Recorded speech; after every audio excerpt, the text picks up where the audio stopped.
X Hunter is one of the best pieces of fiction that I have ever bared witness to in my entire life.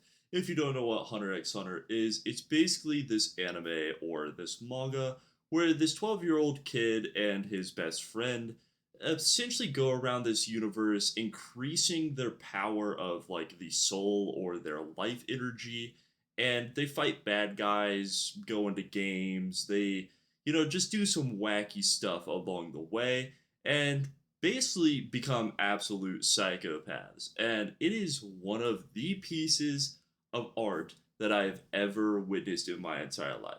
Now, the first time I watched Hunter x Hunter, I'll say I was pretty confused what was going on, right? I didn't know what was going on. I figured someone was just kind of pulling my leg saying that it was good because there's a lot to take in going into this show. But as time passed, I realized, okay, well, let me give this a rewatch, right? After I saw some clips of it, I heard a little bit more of the lore. I gave it a little bit of a rewatch, and it blew my mind how good the show is. And people always debate, oh, this arc's better, that arc's better, whatever it is. All of them are good. Every single arc is written in a way where you know why the next arc takes place. There's no, oh, well, the next arc takes place because we just gotta get some in there. It's like, no, the next arc takes place because there is a physical thing of why he is going there, right? So, in the beginning, spoilers ahead, in the beginning, right, he's taking the hunter exam. Why? Because you want Gon to become a hunter. He wants to become a hunter. Makes sense. The next arc takes place because even though he became a hunter, he's starting to learn his attributes, he's starting to become stronger. He's still insanely weak compared to the people doing this for years, basically. So, next arc, that's what it is. He spends the time to train. The next arc after that, he goes and he discovers something that not only is what he's searching for, which is, clues to where his dad is, but he also trains more and he starts unlocking his powers, right? This is where he becomes really, really confident in like what he's doing in general. And it's one of those things that it's just crazy to see how well written it is. Because, like I said, there's no jumping. There's no like, oh, we gotta go over here and then we're gonna go all the way over yonder. It's like, no, it builds up so well that it doesn't even feel like there's arcs to it, right? The only reason I know there's arcs is because basically when you click on the episode, it's like, oh, this arc, essentially. Like that's how they split it up is into the arcs, which is pretty smart. But that's the only reason why, because it's all such perfectly aligned that you can't tell the difference between arcs. So this all leads up to, over time, Gon gets angrier and angrier, and him and his best friend Killua basically become stronger and stronger and stronger. And this leads up to the Chimera Ant arc. Now, people say this is the best arc, which I would definitely agree. It is peak fiction, like 100%, but I also think the entire thing is peak fiction, to be fair. So when you are watching the Chimera Ant arc, it starts off pretty slow, like usual. You're getting into it. They're fighting like these big carnivore ants, like massive ants the size of humans. Some are even larger than humans as well, and they're extremely aggressive. And they're fighting him, and it's going through the arc, and then his guy, like this guy who he just met, who basically becomes his like kind of his mentor, who was his dad's friend since he's been searching for his dad. Uh, he ends up going along a little journey with them, and that guy kind of becomes like a fatherly figure to RMC. And since he's never had his father around, he, kind of latches onto him very, very quickly, and so does Killua, Gon's best friend. And in doing so, they go and they fight the ants, and the guy essentially sacrifices his own well-being so that way Gon and Killua can dipski out of there because he's like, whoa, these guys are a little bit too strong. And there is some things that I'm not the hugest fan of in Hunter x Hunter, like, man, okay, this is gonna be that's a hard thing to fucking and that that's a hard thing to even talk about really.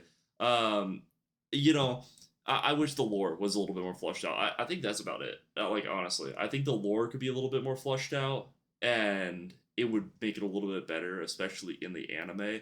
Because from my understanding, you don't see how in depth the relationships go. So in the anime in particular, you do miss out on some of like the story building, but the anime is still insanely good. Like either way, and then it goes through. So that I'll get back to it. So they run away, and then eventually the king ant basically gets born, and this is where everything picks up like very very quickly. The king ant takes over a country and completely dominates in this anime. Basically, like he is peak. If he didn't basically get got by his own weird illness that broke out, then he would have legit like completely won. Or it's not even his own illness. They literally had to essentially drop a poison cloud onto his forehead to get rid of this guy. And it's like the only thing that could get rid of him. So that fight happens solo on its own. And you're hooked on that fight. You are ready for that fight the entire time. But then there's another fight going on. So there's a fight with this like smoker guy. I didn't really care for it too much. I think it was kind of boring personally for that one. People can debate me on that, but the smoker fight was the worst fight in the arc. And if you haven't watched Hunter x Hunter, I will recommend it. And when you get there, you will probably agree because there's just so much other stuff going on that you don't really care about, like these few side characters basically fighting on their own because at least for me, I knew like subconsciously that it wasn't that important in the grand scheme of things because what you're looking for is the king because they hype the king up the entire time. So you're just looking for his fight and looking for his story and then go, right? Like everybody, I was on the edge of my seat waiting for Gon to show back up. This guy shows back up and what do you know? One of the King Ant's generals that serves directly under him just happens to be the guy that took out Gon's mentor and his fatherly figure. And Gon is there to get his get back. He pulls up and he sees her doing like surgery, right? And he pulls up and instantly the author is amazing at showing like killing intent, right? I think like One Piece is a good one where like they have like the spiritual pressure of the Conqueror's hockey, so like it's cool. But in Hunter x Hunter, you feel it off of the screen, right? In like One Piece, Bleach, like you see it and you're like, oh, dang, that's crazy. But in Hunter x Hunter, there's something where they show like the aura, I guess you could say, or like the killing intent, and like you just get chills on your body. You get chills all over. And it's so crazy because like while watching it, the only thing you could think of is, man, Gon is about to whoop this person. Just absolutely mollywop. So, he leads this general basically leads him to where his fatherly figure is, shows him the that he has passed, and Gon loses it, man. I mean, absolute transformation. And I will watch the edits of this. I watch them every day. I'm not even gonna lie. I will literally watch a edit of this every single day of Gon going full transformation because when he transforms, he literally the like general is like, oh, I gotta take care of you now.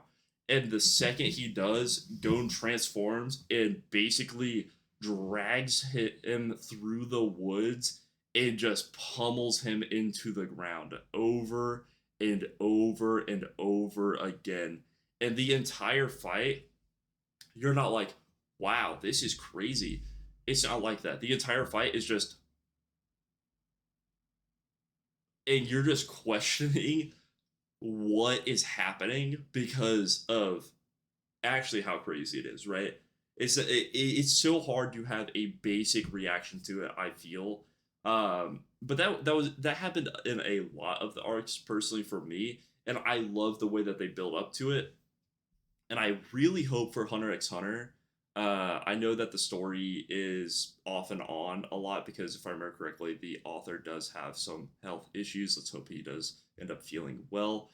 But from my understanding, is Gon can still come back basically. So after he does all that, he loses his ability to use his nin or his life energy essentially, because he uses all of it and then he gets healed back to his like default state.